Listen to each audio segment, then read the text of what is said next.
Right now, though, I want to welcome to the program Charles Butler from Project 21. Charles, how you doing, sir? I'm good. How are you, I am Cam? great. Thanks for coming on the program this afternoon. Thank you. Appreciate it. So you were on Real News not long ago, a couple weeks ago, talking about politicians complaining about gun-related murders in Chicago. They know exactly what's going on They in do. their communities, and I agree with you.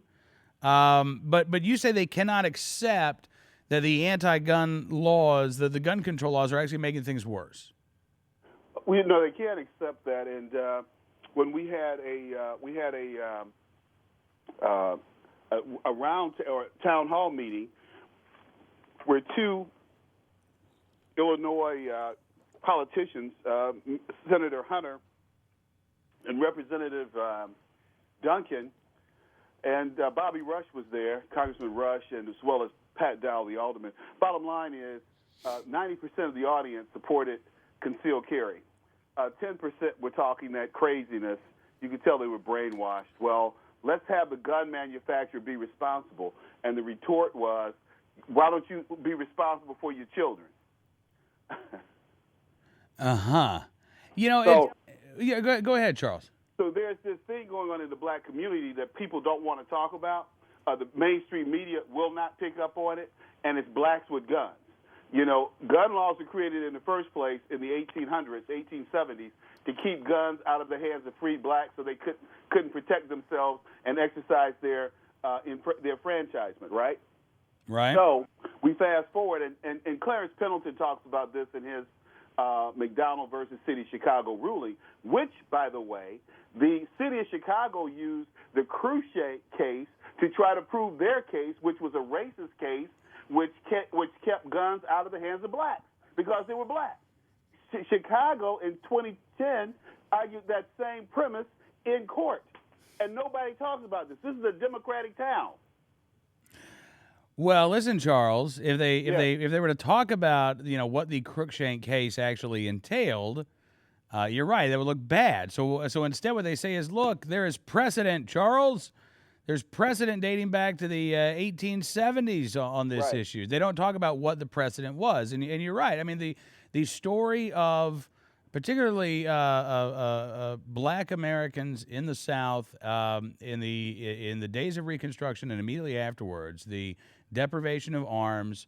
The federal government was not there to help. The local government all too often was there in opposition to you as a human being, you exercising your human rights. And we did see But see, free in Americans. in my family, we had guns. In my family, we were known to protect our family. And here in Chicago, let's just bring this to 2009. I was threatened. I'm a conservative talk show host. I'm on a black radio station down in the war zone on 87th between King and Stony Island. A man comes to the radio station and tries to protest Michael Steele. Well, I physically kick him out of my Tea Party, right? He comes back 3 days later with a mob of people, a number of ex-felons. And you can look this up on YouTube. Go to Charles Butler Must Go. Guy's name is Harold Davis. He threatens me. I'm going to kill you, you MF. Come out here.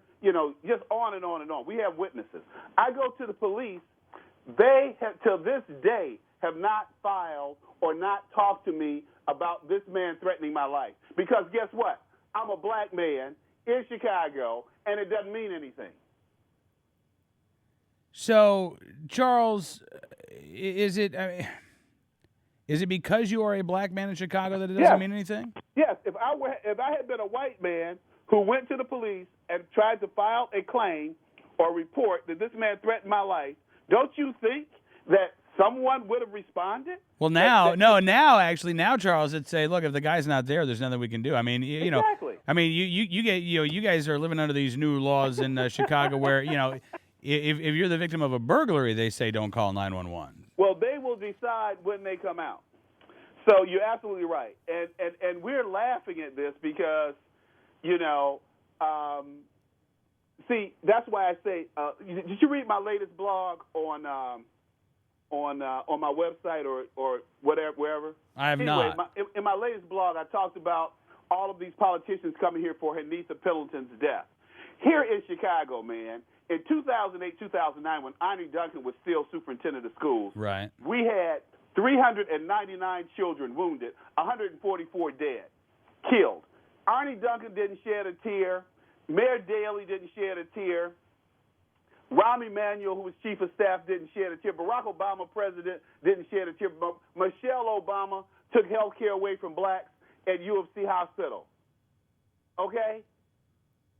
Blacks are being killed 2 blocks from Barack Obama's house. Google Obama Kenwood killings, and they had a police board meeting to address all the killings in Kenwood. That's where Hanitha Pendleton was shot just the other week. But in 2011, they had 11 people shot over there, and they called a police board meeting. Don't get me started on this. See, nobody wants to talk to me about this. They go to all of those. I've been talking about this since 2007. Well, so Charles, is it that nobody wants to talk to you because they don't like what you have to say? Because you're not out there saying we need to ban guns. What we need to do is we need to ban gun stores in the suburbs. That's what we need to do. No. People in the city need their weapons to protect themselves and their homes. This is a city where people prey on you. I have lived all over the world. I have never felt as unsafe as I do in Chicago. Now, think about this for a minute. Darian Alford was beat to death in 2009 while 2 Chicago police sat in their car and watched him get his brains beat out with a 2x4. And you know what the Supreme Court says, right? That police have no constitutional responsibility or obligation to protect you unless you're in the Federal Witness Protection Program. That was a 2005 ruling.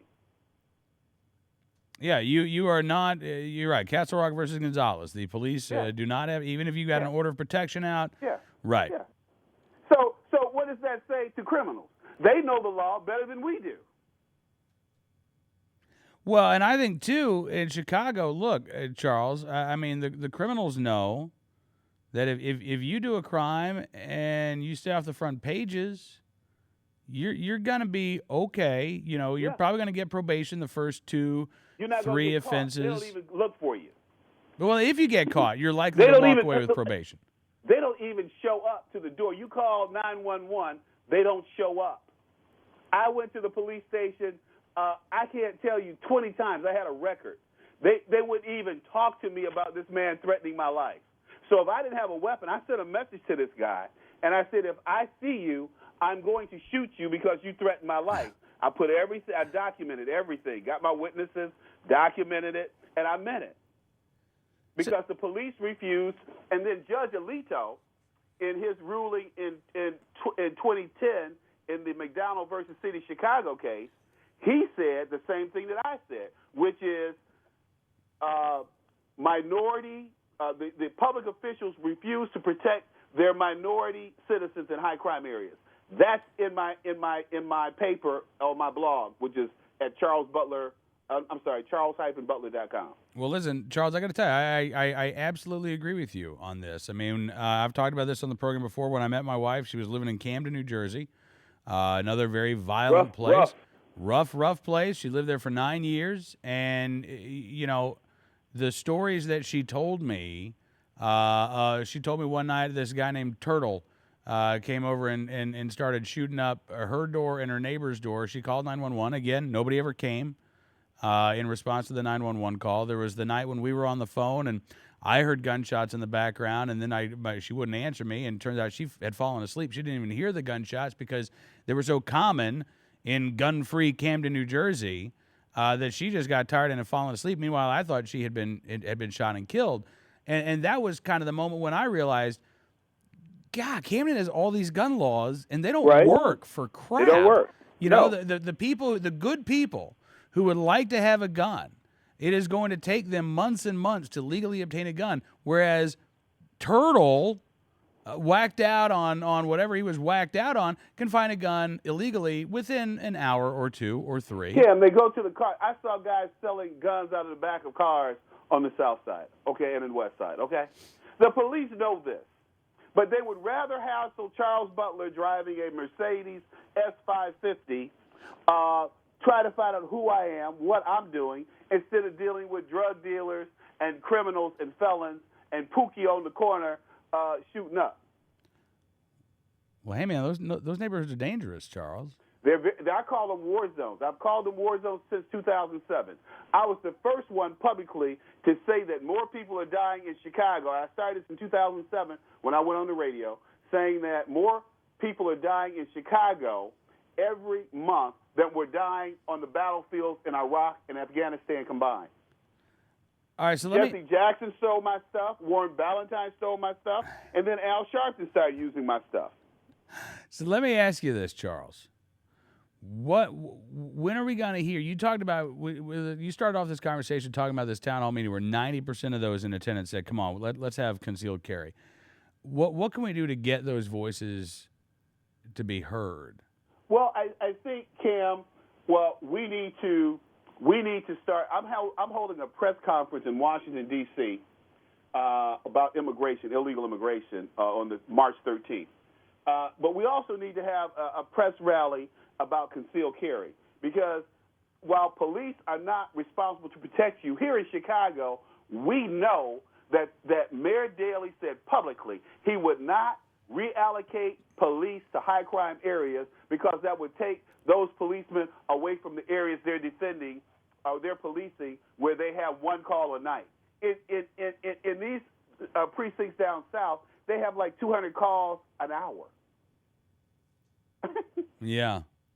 It's laughable, but it's not laughable in that these people have a responsibility to protect citizens. They have always refused to protect black and brown citizens. I don't care if it's Harlem. I don't care if it's West Side, South Side Chicago. I don't care if it's East Side of Detroit. I don't care if it's Atlanta. You know, these people refuse to step in. And the other thing I used to blame black preachers, because every time a black criminal was shot or roughed up by the police, these black preachers would start protesting. And I'm like, shut up, go to the pulpit and preach the gospel. Stay out of business and politics. It's a dirty business. If you're a pastor, you have no business in business or politics. All right, you said you used to blame these pastors. Do you still? I still do. No, they quit. You still do. They quit because I embarrassed them so, okay? So and the community felt the same way that I did. So we don't care about a criminal. Father, you and Father Flager not on the best of terms there in Chicago? You know, I love Father Flager. He loves me. Let's be clear.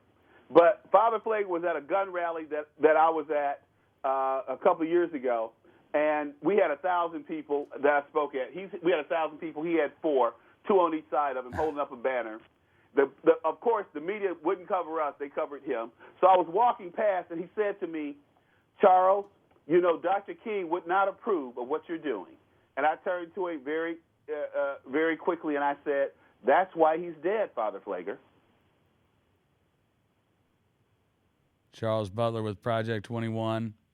Listen, I really appreciate you coming on the program. You know, Okay, I mean, yeah. seriously, you know, Charles, what we're talking about here does not get discussed enough.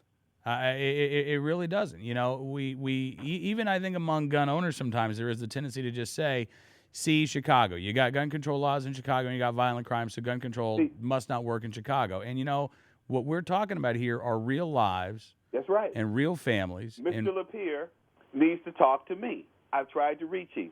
Mr. Lapierre needs to have black faces. There are a number of black people, who include myself, who are NRA members. We believe in the NRA. We support the NRA. You have black politicians who were trained by the NRA and support the NRA. When we say NRA, immediately it's like the word conservative.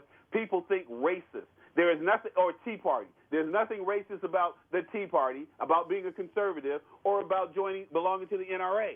But that's the face that's portrayed out there. Well, no, Charles, you're right, and you've got as Joe Biden calls them, the legitimate media outlets out there who are certainly doing everything they can to try to portray gun owners as slack-jawed yokels. That's the Right. phrase I like to stick with. Hey, listen, man, we are unfortunately out of time, but come back, will you? Will do.